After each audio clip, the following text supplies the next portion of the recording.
There are two big questions that we want to answer in macroeconomics. So one of them was, how do we get countries to grow? How do we encourage economic growth? And so if you think about it, one of the things that we need to have happen is in order for this to happen is we need to be able to measure economic growth, right? So we need to be able to sort of keep score of how we're doing. And so if you think about it, if you think about a country like a big factory producing a lot of things, well, how do we sort of calculate all this, right? Our country can produce games and makeup and vape things and alcohol and sushi and purses and more vape things and a frappuccino and pizza and Tinder and cars. How do we somehow figure out a way to evaluate all of this together to figure out how well our country's doing, how our country's economy is? Okay? And that brings us to this term that you've probably heard before, but maybe don't know exactly what's in it, which is gross domestic product, or GDP. GDP is the market value of all final goods and services produced within a country over a time period. So that is a big definition, got a lot of terms in it, might not feel like you feel like you don't know really what it means. So that's fine, because what we are going to do is go step by step through every word in this definition. Okay. So, first question. This is not an actual top hat question. What was the 2017 GDP of the United States? It was $19 trillion. So if you're trying to figure out how much stuff we made, if we take all of those things in the factory and everything else, add them all up, we're going to get to $19 trillion. Largest in the world. Those are the next four largest. World GDP was around $81 trillion. So let's go back to our definition and start it off with the market value. So if we think about it, a couple of the things that I pulled off of that slide were a pizza and a car. It's a cool looking car. And if we're trying to figure out how well our country's doing, how much stuff we're making, we need to figure out some way to add them, right? So how do we add a pizza and a Porsche?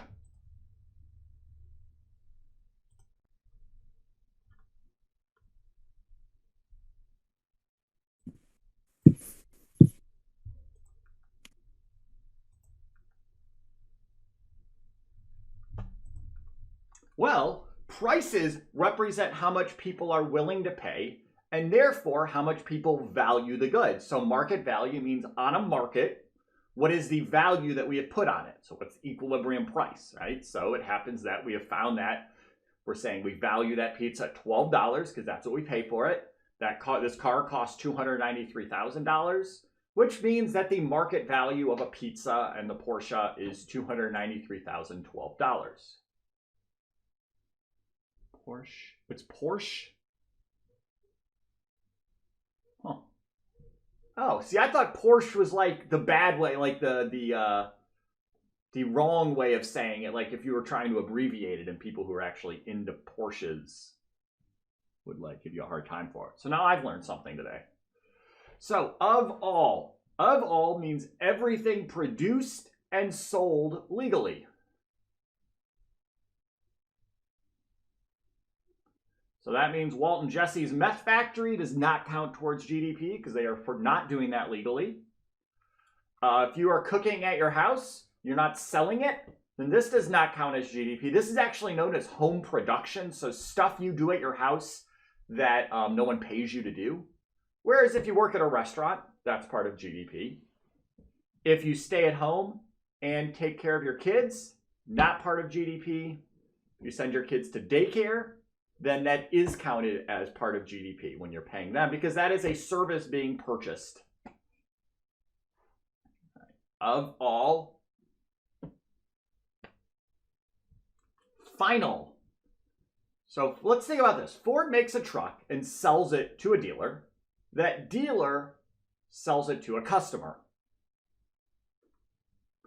We want to avoid double counting, right? So if we're talking about everything produced, well, we want to make sure that we're not counting this truck twice, right? We've only made the truck twice. If we're trying to think about how much our country's economy, how much this big factory is making, it's only making one truck. We want to avoid double counting. So a final good is a good sold to the end user and not used as a component of another product or some way being sold to like a dealer who's going to resell it. An intermediate good is a good used in the production of a final good.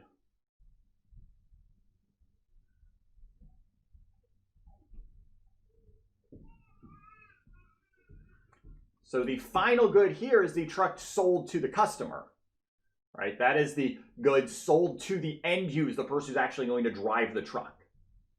So that way we only count it when it's a final good sold, so we make sure we don't double count. So here are a couple other examples. So if you are a pizza restaurant and you buy as supplies pizza sauce and cheese that you then sell, well, those are going to be intermediate goods. Those are goods used in the production of a final good. So pizza's a final good, sauce and cheese, intermediate goods.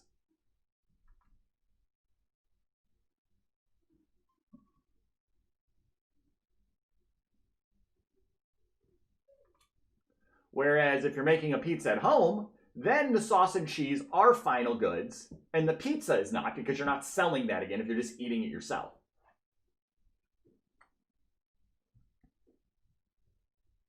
Goods and services. So what we mean, we want to make sure that we're thinking of not just physical things like a pizza and a car, but also services like pizza delivery and getting your car washed or serviced.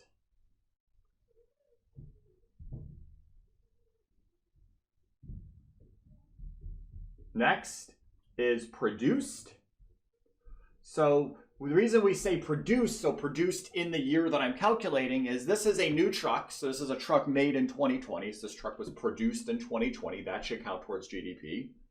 This was my old Toyota Camry. That was produced in 1999. I think I took this picture when I sold it. And so when I sold a used car, that does not count towards GDP because nothing was being made. I was taking something that had been made years ago, selling it to someone. So for the blanks, the sale of used goods does not count as part of GDP.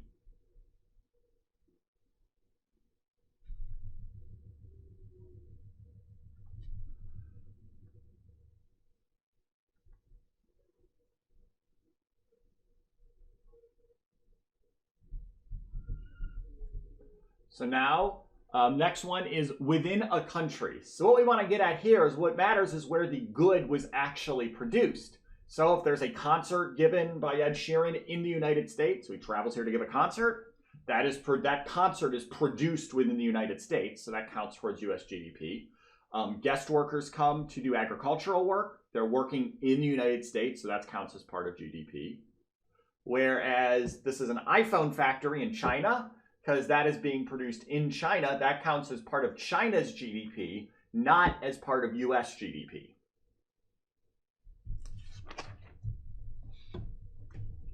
So good. Goods imported from other countries do not count as part of GDP in a given period of time. So usually we use 1 year as the period of time. Right. So now we have an idea of, now we know what GDP is. We know the definition. And our next step is, now that we know the definition, how can we actually calculate it, right? There's so much stuff going on there. How do we possibly get a real sense of all the stuff that was produced? Which brings us to the next thing we will do, which is think about how we're going to calculate it. So first, I show the definition up here one more time. The market value of all final goods and services produced within a country over a time period. And here's a question. Which of the following is counted in the GDP of the United States? So go ahead, and basically what we're going to do is look for all 4 of these, say which of these fit that definition I just gave you. Would a car dealership selling used cars count towards GDP? Well, that is not a good, if we go look at the definition, that was not a good produced that year. So no, that will not count as GDP. All right, so this is a tricky one. Let me go explain why the answer here is C. So If we look at A, the Detroit Lions are paid for playing a football game in London. It's the same as if they were giving a concert or if they went to London to work in a factory. That happens in London, that counts as part of England's GDP. Teaching my daughter to play soccer. Fortunately, no one is paying me to do that. If I pay my mom to babysit my kids, well, that is a good or service performed and sold. I paid her to do it, so it should count towards GDP. Finally, I sell the flowers I grew to a local florist. The florist then is going to take those flowers, probably put them in some nice arrangement and sell them, which means this is an intermediate good. So the answer here is C. Obviously, we have to take some assumption that I'm, legally paying my mom to do this, and I guess I have to, W-2 her or something. But the answer here is C. If nothing else, we can clearly see why all the other ones are wrong. These questions are kind of hard to write so that it's super clear what the right answer is. This one's a little more arbitrary, a little trickier or hard to tell than something I would put on an exam. So don't worry too much if you couldn't get exactly the right answer. You'll have more to practice that hopefully will be more clear. Again, D is wrong because that's an intermediate good. This is sort of like selling the pizza store tomato sauce. The flowers I sell are going to be resold. There'll be a final good once the florist sells them. So now we are going to think about calculating GDP. So one way to think about it is we use the expenditures approach. And this is the most common way that GDP is calculated. So almost everything produced in a country is purchased by someone. So what we want to do then is we'll calculate GDP by just adding up all the different ways that we can think of people making purchases. And once again, these are some new terms. We'll go through them one at a time. So we start off with C, which is consumption. So consumption are all purchases made by households. So anything you go buy for yourself, that counts as consumption.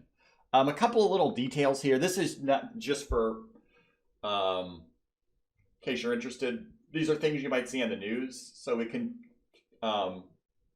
separate purchases into three groups. So first are consumer durables. The consumer durables have an average life of 3 years or more. So that's going to be things like a washing machine or a car. Consumer non-durables are things with an average life of less than 3 years. And services are the last option. And so this is just sort of a way that they are often differentiated. And so when you're seeing economic reports, this is the kind of thing they're talking about when you talk here about consumer non-durables. So that's the first component. That's the first place where people spend money. I is next. That's gross investment. So gross here means like total investment. Gross investment are goods that are accumulated but not consumed during the time period. Really broad definition. This is probably different from how you think of investment. So it's not like bank deposits or stock shares. So what is gross investment? Well, there's a few different categories. What are the kinds of goods that are accumulated and not consumed?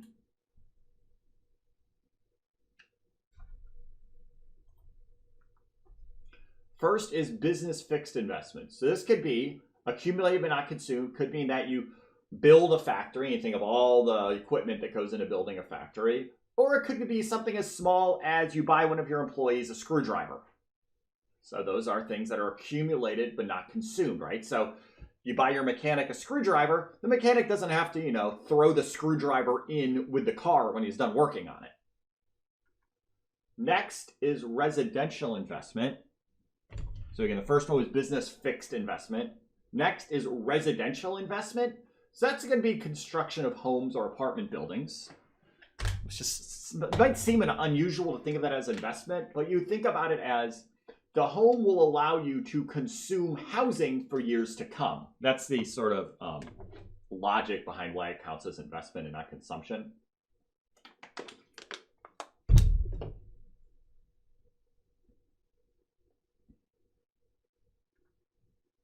The last one is inventory investment. That is change in values of inventories. What are inventories? Inventory are goods that were produced but not sold during the time period. So if you're making washing machines, you make a whole bunch of washing machines. It's not like when you at the end of the assembly line in the factory, there's automatically someone standing there wanting a new washing machine. No, so there's going to be some period of time when it goes into a factory, or maybe like the floor of a Best Buy or something like that, where it's after it's been produced but not sold. So that is considered inventory investment because it's something that the company acquired or made but did not use up during the time period. Can be intentional or unintentional. So intentional would be that, companies always want to have some amount of inventory on hand in case you get a big order. You don't want to be able to say you can't fulfill it. Unintentional is something like that happens where you thought you were going to sell a whole bunch of cars, and for whatever reason, the market for new cars kind of dried up. And so you're left with a whole bunch of extra cars filling up your showroom. That is inventory. That is counted as inventory investment. And again, the reason we have to think about this as these are things that were produced during the time period, so they want to make sure they count for GDP somewhere. And this is why we said almost everything produced is consumed. This is stuff that was produced, but is just sitting in a factory somewhere, so it hasn't been consumed.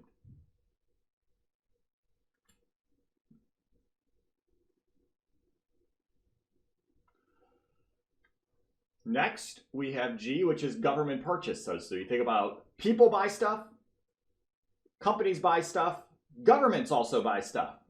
So that's going to include goods and services provided by governments and individuals hired by governments. This is my old office when I was a bank regulator. I was a government purchase. This could be the federal government buying a fighter jet, and it could be your local government buying a fire truck.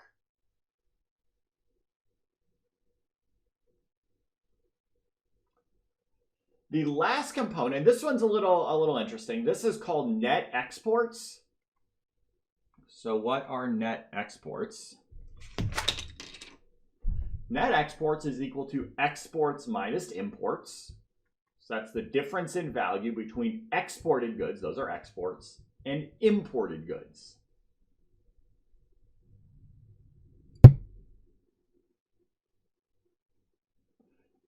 Exports, that's a good produced in the home country, sold in another country. Import, that's a good produced in another country, sold in a home country.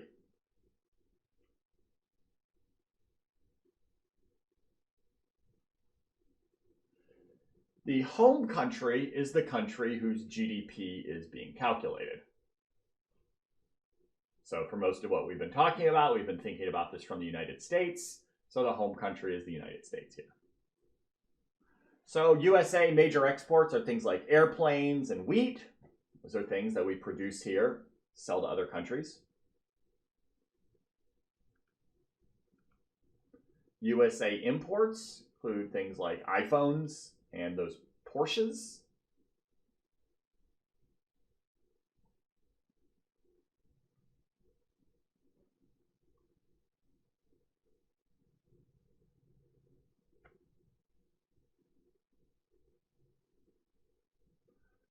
Next question. Little Stan produced $1 billion in Boeing airplanes and traded them all for $1 billion in Porsches. That was the only economic activity in the country. What is the GDP of Little Stan? So the correct answer is B, $1 billion. So let's go through why that is. So consumption is $1 billion. Let me show you why that is. So consumption is $1 billion. What does that mean? Well, we consumed $1 billion in Porsches, right? We made the airplanes, traded them for Porsches, which we then consumed. We started driving them, okay? All right, so we have $1 billion in consumption. However, it's clear that we need to figure out some way to account for the fact that we're making airplanes, they're going overseas, bringing back Porsches. Well, that's going to be accounted for in exports minus imports. So we export $1 billion in planes. We import $1 billion in Porsches. Exports minus imports, 1 billion minus 1 billion is 0.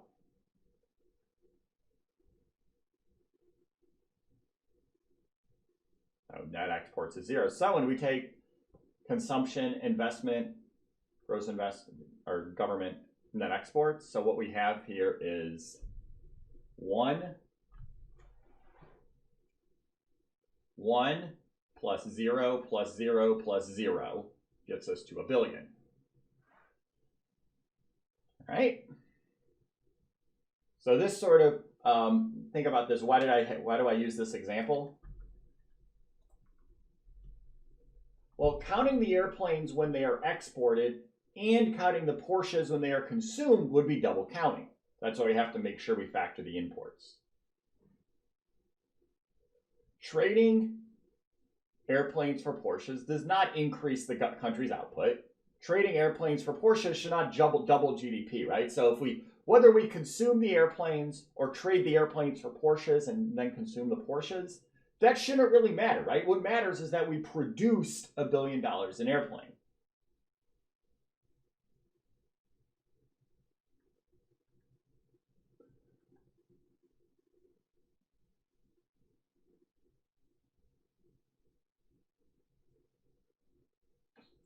Next, we have another fake country. This one's called Richistan. It is formed when a group of billionaires decide to start their own country.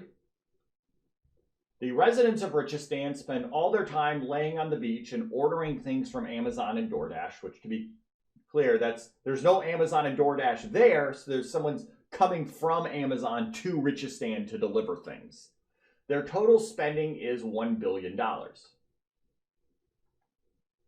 Notice that nothing is produced within Richistan. So GDP should be 0. So again, this is sort of getting toward, if we think about our definition of GDP, intuitively GDP should be 0. So our consumption is 1 billion. Our net exports are then negative 1 billion. Why is that? Well,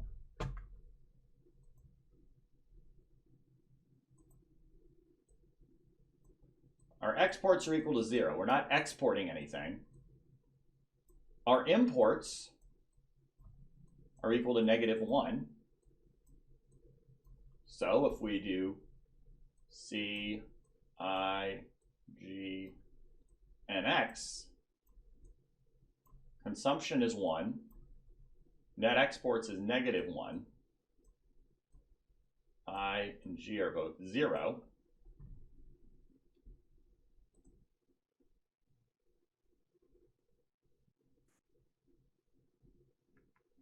So GDP is 0. 1 plus negative 1 is 0. Next thing we will be discussing is real GDP. So real GDP, we want to account for the fact that prices change over time. Typically, we see inflation and prices rise. Well, prices rise and wages rise too. So as sort of a silly example, suppose the federal government decided to add a 0 to all the currency. A dollar bill is now worth 10, a $20 bill is now 200, and so on. So a gallon of milk costs $20, but the minimum wage is over $70. GDP will be 10 times greater, but there's no actual change in wealth, right? We're still producing the same amount. It's just now where all the milk produced used to count at $2 a gallon, now it counts at $20 a gallon.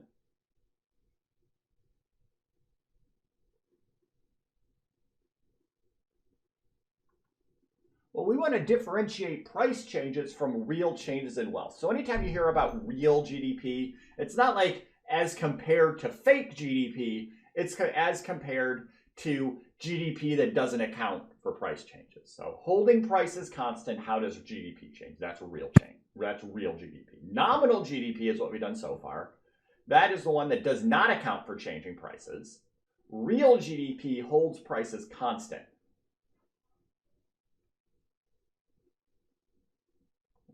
So now we will look at some numbers. So we have a table here. Oh, back. There we go.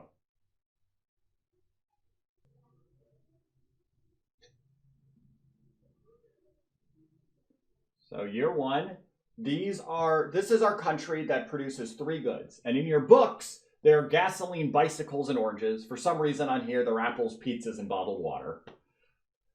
Main thing to know is, all right, we're taking market value. That means if we're producing 10 apples and the price is 2, market value of apples is 20. 10 times 10 is 100. 50 times 1 is 50.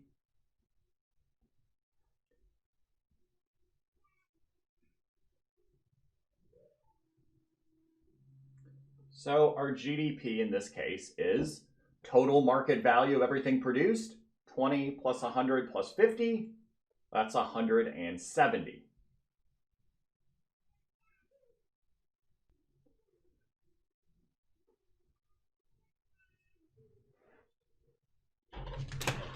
Next we have year 2. You could see quantities and prices there.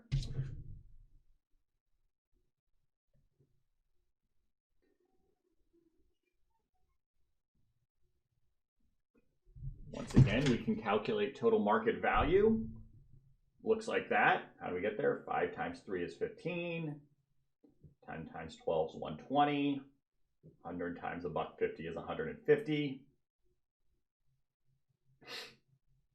Total GDP, 15 plus 120 plus 150 is 285. So notice that we have been looking at year 2 quantity and year 2 prices. So what do we call this? This is nominal GDP, right? We're not thinking about price changes. We're using the prices from year 2, which are different from the prices in year 1. So this table, don't worry if you haven't written everything down, because I move it all information over to here. Because what this slide shows is that from year 1 to year 2, prices change. So for example, apples went from 2 to 3 and so on. Notice all the prices went up. So what that's getting at is even if our production didn't change at all, if we are still producing the same number of apples, pizzas, and bottled water every year, just by the price change, it's going to look like nominal GDP did go up. However, again, real GDP says let's differentiate the increase in GDP from prices from the difference in GDP due to different stuff being made. So GDP went from 170 to 285. Those are the numbers we've seen. Again, it's right here. That's nominal GDP. Nominal GDP went from 170 to 285. We want to separate the increase in prices from the changes in output. So in order to do that, we're going to take the output from year 2 and compare it using the prices from year 1. So notice year 2, we have our prices of $3.12 and $1.50. Well, in order for us to get real GDP, we want to use the year 1 prices. So if you think about what this is,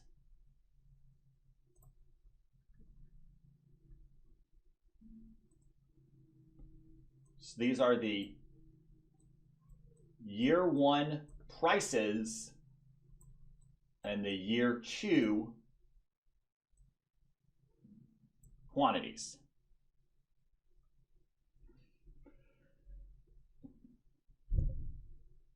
Are we good there? And when we do that, now we see that while our nominal GDP is 285, our real GDP, accounting only for changes in what we produce, not in changes in price, is 210. So nominal GDP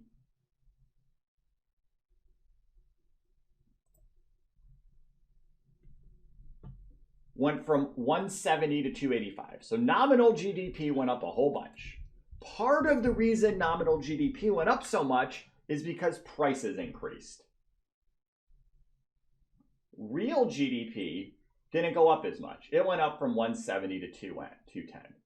Why did it go up some? Well, if we look back to here, the stuff we produced did change. So before we were producing 10, 10, and 50. Now we're 5, 10, and 100, which means that we produced 5 fewer apples, but 50 more bottles of water. And once we calculate, once we start thinking about market value, the 50 extra bottles of water essentially outweigh the 5 extra apples. So someone asked why we use nominal GDP. It's easier to calculate. I think it's probably the case that when you're calculating other countries' GDP, it's probably a little more difficult to figure out exactly what the inflation is. But yeah, generally speaking, if you're trying to get a sense of growth in living standards or something, you will usually see real GDP. Do we want the Friday song? Of course we get the Friday song. I hope people like it. I like it. All right. Next thing we're going to do is learn about is per capita GDP. Last blank. Oh, sorry. We can use any year as the reference year when calculating real GDP. GDP will be in terms of the reference year's dollars, or current reference year's dollars. So sometimes if you look at economic data, it'll show historical GDP, and it will say in 2010 dollars. So that means everything's normalized to use the dollars for 2010. So in our example, what was the reference year? Year 1. Because when we calculated real GDP, remember we were using year 1. We used year 1 prices here.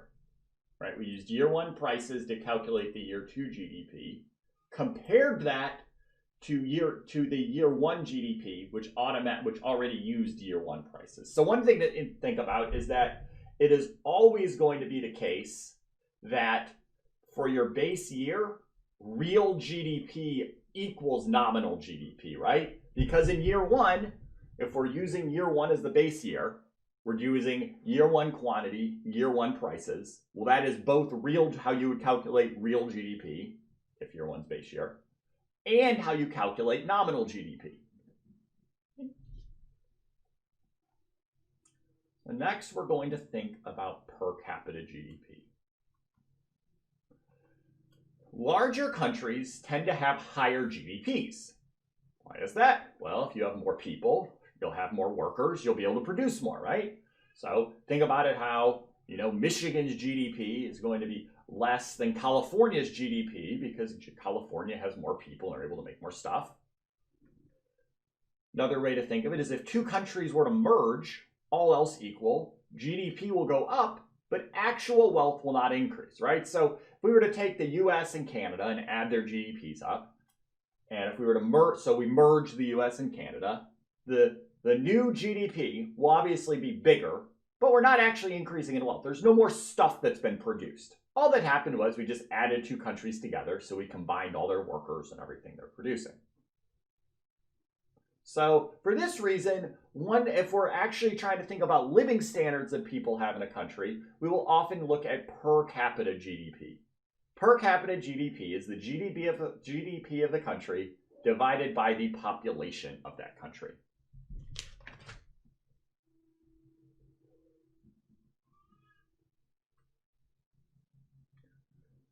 We can calculate real or nominal per capita GDP.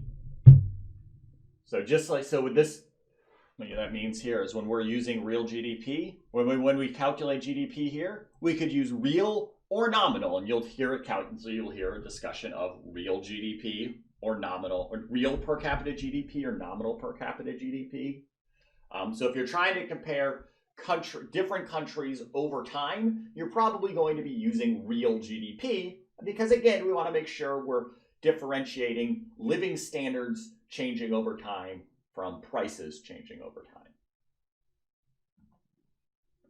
USA is first in total GDP, we saw that, and 8th in per capita GDP. China is second in GDP, 67th in per capita GDP, because China is a much, much larger country by population. here's like a slide in case you're interested of countries with large GDPs. So countries with high GDPs tend to have high populations. And this is per capita. And so the someplace like India, which has the 7th highest GDP, but it also has the 2nd largest population, is lower down on the GDP per capita rank because you take their GDP divided by a huge population, you get to the 165th largest per capita GDP. Highest countries and highest GDP per capita. So we have countries like Switzerland and Norway, which aren't themselves very large in population, so they only have the 20th and 29th biggest GDPs. But because they're dividing by a small number of people, they are higher in the per capita GDP. The Ireland one, as I understand it, is interesting. It's become like